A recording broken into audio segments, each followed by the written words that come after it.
परमात्मा श्री राधा कृष्ण के चरणारविंदों में शतकोटि नमन बंदन।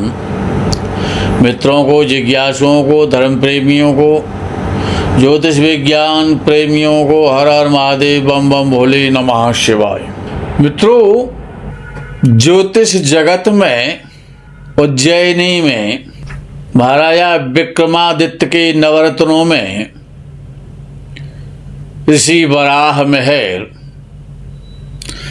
ने अपने सुप्रसिद्ध ग्रंथ जातक पारिजात में चंद्रमा से संबंधित अनेक दुर्योगों के साथ साथ दरिद्र योगों की व्याख्या करते हुए केम द्रुम योग पर बहुत व्याख्यान किया है। वराह महर ने लिखा, चंद्रे सभानौ यद नीच दृष्टे पापांशके यात दरिद्र योगाम शेणेन्दु लगना निधने निशायाम पापेक्षिते पापयुथि तथा स्यात्। सूर्य के साथ पापग्रह के नवांशगत होकर चंद्रमा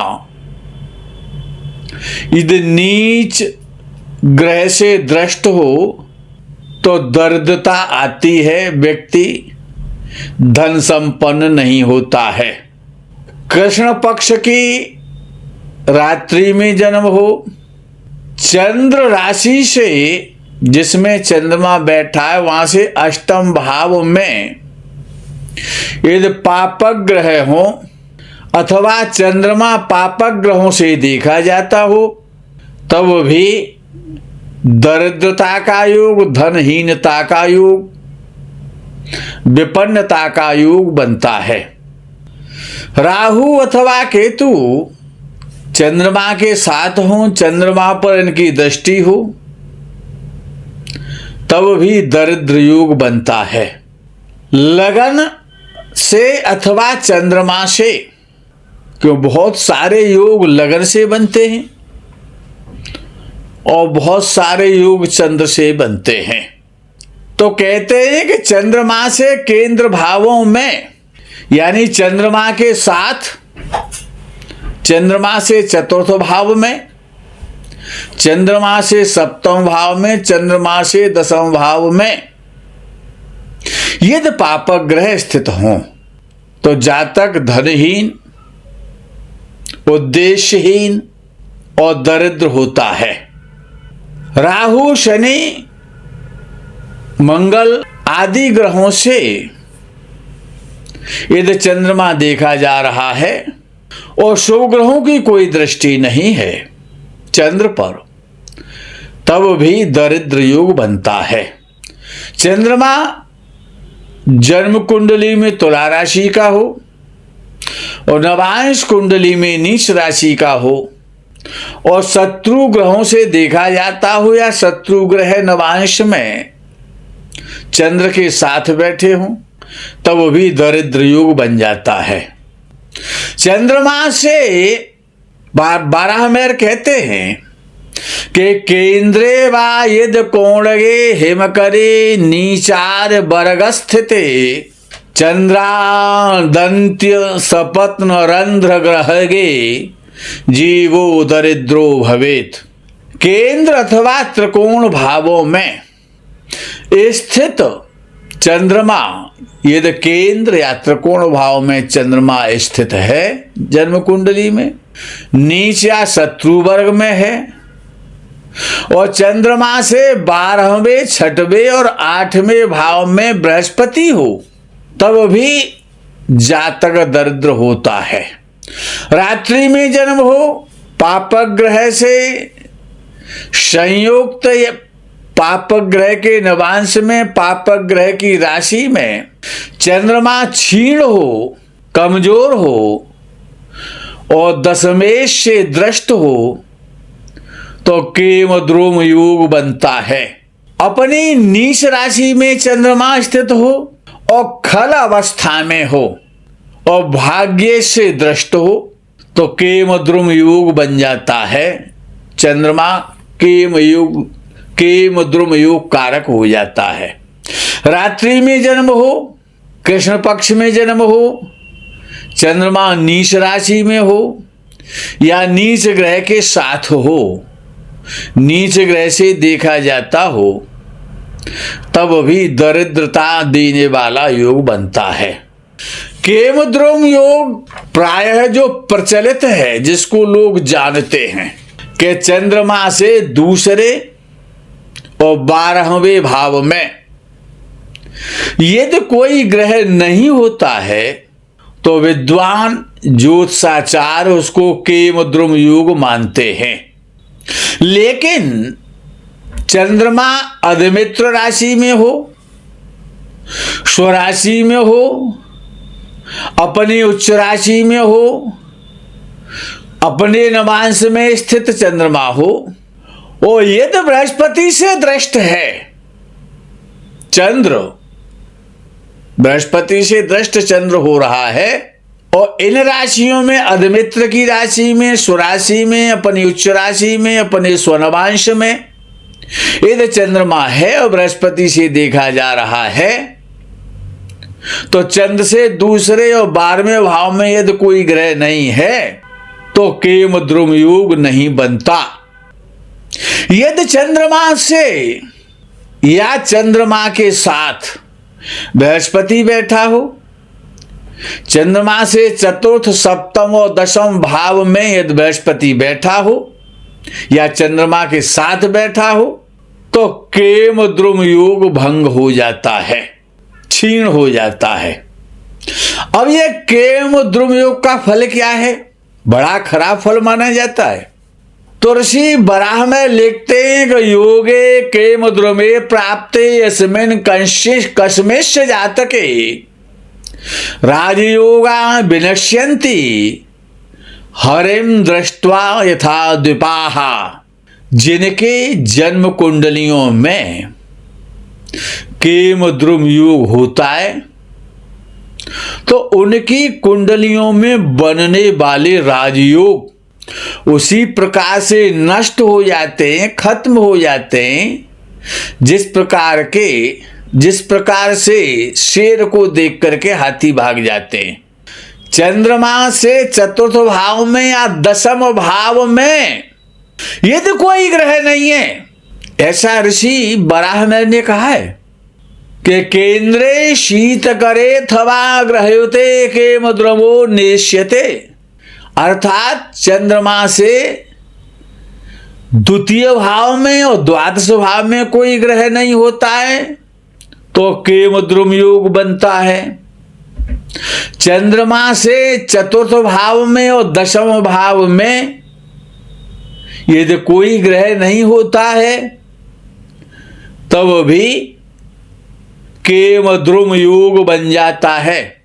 मित्रों, यह केम द्रुम योग बड़ा कष्टकारी योग है। डरना नहीं है, उसको समझना है। जिन कुंडलियों में वस्तुतः केम द्रुम योग होता है तो जातक शरीर से, मन से, धन से, संतान से, मकान से, सुखों से, स्त्री से, सांसारिक समस्त प्रकार के सुखों से प्रायः वंचित रहता है, पीड़ित रहता है। समाज के लोग उसको पीड़ा देते हैं और वो दुखी रहता है। लेकिन यदि चंद्रमा से द्वितीय भाव में मंगल स्थित होता है तो जातक उग्र स्वभाव का होता है, लेकिन धनवान होता है, हिंसक प्रवृत्ति का होता है, गुस्सा करने वाला होता है, साहसी होता है, धनवान होता है, पराक्रमी होता है और राजा के समान वैभवशाली होता है। यदि चंद्रमा से द्वितीय भाव में मंगल बैठा है तो यदि चंद्रमा से दूसरे भाव में बुध बैठा है तो जातक वेद शास्त्रों का ज्ञाता, उनको जानने वाला, उनका मर्मज्ञ, ललित कला और संगीत साधना में पटु, उनमें मन लगाने वाला, सुंदर शरीर से होता है, सुडौल होता है, यशस्वी होता है, आकर्षण युक्त होता है, बड़ा धर्मात्मा, दयालु, परोपकारी और सबका हित चाहने वाला, सबका शुभ चाहने वाला व्यक्ति होता है। बृहस्पति ये चंद्रमा से दूसरे भाव में जब होता है तो जातक समस्त विद्याओं का जानकार, दीर्घायु, लक्ष्मी संपन्न, परिवार संपन्न, राज्याधिकारी, समाज सेवी, परोपकारी, राजा का प्रिय पात्र और राजा के समान दीर्घायु और यशस्वी और धनवान होता है। चंद्रमा से द्वितीय भाव में शुक्र हो तो बहुत श्रेष्ठ योग है ये। तो जब चंद्रमा से दूसरे भाव में यदि शुक्र स्थित होता है तो जातक पराक्रमी होता है, सुंदर स्त्री वाला होता है, सुंदर स्त्रियों के साथ में विलास करता है, अनेक मकानों का, जमीनों का, भूखंडों का स्वामी होता है, कर्मठ होता है, अतुल धनवान होता है, समस्त प्रकार के वाहनों की लग्जरी उसको प्राप्त होती है, श्रेष्ठ मकान की प्राप्ति करता है। चंद्रमा से दूसरे भाव में यदि शनि होता है तो जातक किसी ग्राम का प्रधान होता है, बड़ा आदमी होता है, धैर्यवान होता है, लेकिन धृष्ट होता है और अपने शरीर की सुरक्षा के प्रति सजग रहता है और चोर लुटेरों के द्वारा धन प्राप्त करता है, गलत कार्यों से वो धनवान होता है। अब मित्रों, जब बात आती है कि जब चंद्र के द्वारा दूसरे भाव में या 12वें भाव में कोई ग्रह नहीं है, केंद्र में भी बृहस्पति नहीं है चंद्र से, या चंद्रमा स्वराशि, उच्च राशि का, मूल त्रिकोण राशि का, अधिमित्र राशि का अपने नवांश में नहीं और बृहस्पति से नहीं देखा जा रहा है, दूसरे 12वें भाव में कोई ग्रह नहीं है चंद्र से, तो केमद्रुम योग बनता है, बड़ा कष्टकारी है। दूसरा कहते हैं कि चंद्रमा से 10वें और 4थे भाव में भी यदि कोई भी ग्रह नहीं है, ये दोनों स्थान, दोनों केंद्र ग्रह शून्य हैं, और 7वें भाव में यदि पापक ग्रह हैं, 7वें भाव में जिनकी दृष्टि चंद्र पर जा रही है, तो भी केमद्रुम योग का निर्माण हो जाता है। लेकिन हर केमद्रुम योग धनहीन नहीं बनाता। जब तक आपकी जन्म कुंडली में चंद्रमा धन स्थान का स्वामी नहीं होगा, तब तक आप निर्धन नहीं हो सकते। परिवार से पीड़ा आपको नहीं मिलेगी। निर्धन होने के लिए, धनहीन होने के लिए, दरिद्र होने के लिए चंद्र 4थे भाव का स्वामी होना चाहिए, और वो तब केमद्रुम योग बनाएगा, तब आप परिवार से अलग भी रहेंगे, परिवार के आप साथ नहीं रहेंगे, आपको निर्धनता आपको देखने को मिलेगी, अनेक प्रकार के आपको कष्ट भी मिलेंगे, धन का भी कष्ट सर्वाधिक रहेगा। यदि चंद्रमा आपके 4थे भाव का स्वामी है, 4था भाव क्या है? भूमि का, भवन का है, वाहन का है, अनेक प्रकार के सुखों के साथ साथ आपकी माता का और आपके मन का भी भाव है, आपकी भावनाओं का भाव है, आपके विचारों का भाव है 4था भाव।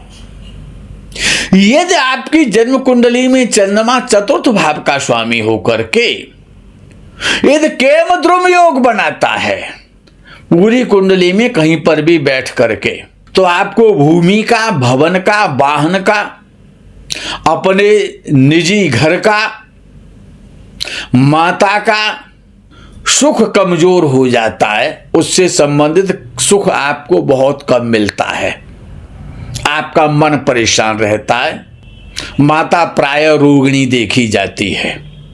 यदि चंद्रमा 5म भाव का स्वामी होकर के यदि केमद्रुम योग में चला जाता है आपकी जन्म कुंडली में, तो 5म भाव एजुकेशन का है, आपकी इंटेलिजेंसी का है, आपकी संतान का है, आपके पूजन के कर्मों का है, और वो भाग्य का भाग्य है। 9म भाव से 9म भाव है आपका 5म भाव। तो जब चंद्रमा पंचम भाव का स्वामी होकर के जब केमद्रुम योग में जाएगा तो पंचम भाव के जितने भी कारकत्व हैं उन सबको पीड़ा देगा। आपकी शिक्षा में व्यवधान आ जाएगा, आपकी संतान में व्यवधान आएगा, आपके प्रेम रोमांस में व्यवधान आएगा। पंचम भाव के जितने भी कारकत्व वो पीड़ा में आ जाएंगे। यदि चंद्रमा सप्तम भाव का आपकी जन्म कुंडली में स्वामी होकर के और यह केमद्रुम योग में चला जाता है आपकी जन्म कुंडली में, तो सप्तम भाव संबंधी जो भी विचार हैं, जो भी कारकत्व है, जैसे व्यापार है, साझेदारी है, आपके गुप्तांग हैं, आपकी गुप्त शक्ति है, आपका सेक्स है, आपकी धर्मपत्नी है, इन सारी चीजों में आपको कमजोरी आ जाएगी, उनसे संबंधित आपको कष्ट मिलेंगे। यदि चंद्रमा दसम भाव दसम केंद्र का स्वामी होकर के यदि केमद्रुम योग में चला जाता है तो आपके प्रोफेशन संबंधी, आपके सम्मान में आपको प्रॉब्लम प्राप्त होती रहेगी। दसम भाव संबंधी आपको पीड़ा देखने को मिलेगी। जब चंद्रमा पापक ग्रह से भी पीड़ित हो जाता है, किसी भी शुभ ग्रह से दृष्ट ना हो, वीक्षित ना हो, और दसम भाव का स्वामी चंद्रमा हो जाए तो फिर दसम भाव से संबंधित पीड़ा देता है। और जब भी जिस किसी भी कुंडली में केमद्रुम योग होता है तो ऐसा व्यक्ति स्वतंत्र विचारों का होता है, क्योंकि चंद्रमा पर किसी का प्रभाव नहीं है। चंद्रमा के द्वितीय और द्वादश भाव में जब कोई ग्रह नहीं है तो आप स्वतंत्र विचारों के हो जाएंगे, आप पर किसी का कोई प्रभाव नहीं पड़ेगा और आप सबसे अलग रहेंगे और बड़े छोटे स्तर से आप अपना काम प्रारंभ करेंगे और बहुत बड़े स्तर तक जाते हैं आप। जब केमद्रुम योग बनता है तो ऐसा व्यक्ति को ध्यान रखना चाहिए कि बचपन में वो प्रायः सबसे अलग बुद्धि का होता है, उसकी सोच अलग होती है। अच्छा, ऐसे व्यक्ति का जो जीवन है जिसका केमद्रुम योग जन्म कुंडली में बनता है वो उद्देश्यहीन होता है। वो काम तो करता है लेकिन उसका कोई एक लक्ष्य नहीं होता, जो मिल जाएगा वो ही कर लेगा।